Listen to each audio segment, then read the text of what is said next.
السلام عليكم خوتي وخواتاتي العزاز، كنتمنى تكونوا كلكم بخير وعلى خير ورمضان كريم يدخل عليكم بالصحه والعافيه وطول العمر.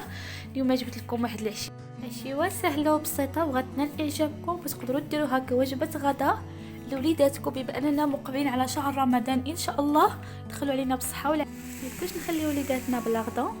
وكنحتاجوا في هذه الوصفه ديالنا كما شفتوا في الصور عندنا الفريت والكفته وصدر الدجاج الا كان متوفر، وكنصاوبوا لاصوص بيشاميل.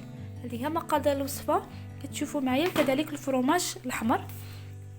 في مقلاة كنديروا شويه د البصله مع ضريس ديال الثومه، اولا الا كانت عندك الثومه غبره كديريها في ليها داك الكفته ديالك مع ديك صدر ديال الدجاج حتى كيتشحروا، كتكبي عليهم لاصوص بيشاميل تكون صافي، وكتقدميهم في المول اللي غيقدر يدخل لك للفران.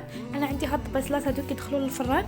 كديري الفريت من تحت كطبق اول، ثم الكفته ثم الفريت على هاد الشكل هذا، وغادي تضيفي الفريت مره اخرى من الفوق، وعاد كتكملي ديك لاصوص بيشاميل اللي خليتي في النص، لان كتكوني كبيتي نص على الكفته ونص خليتي.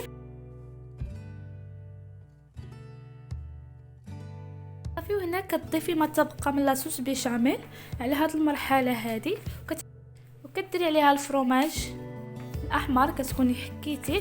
وهذيك لاصوص بيشاميل كتنسميها باش بغيتي، انا زدت فيها فريميجه من الداخل درت غير وحده، وكتدخليها للفرن بالصحه والعافيه. على ما كطيب كتهبطيها لتحت تحمر،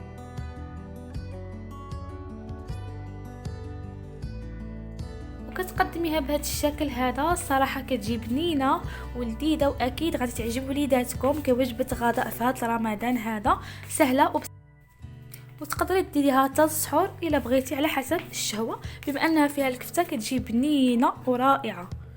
ما تنساوش المشاركه في القناه ديالي وتعليقاتكم كتهمني، وشكرا على الى اللقاء في فيديو جديد ان شاء الله. شكرا، وغنبدا ناكل بسم الله على بركه الله. غادي ندوق لكم واش مالح ولا مسوس، خاف غير ناكلو لكم كامل. مع السلامه، لا تنساوش لايك.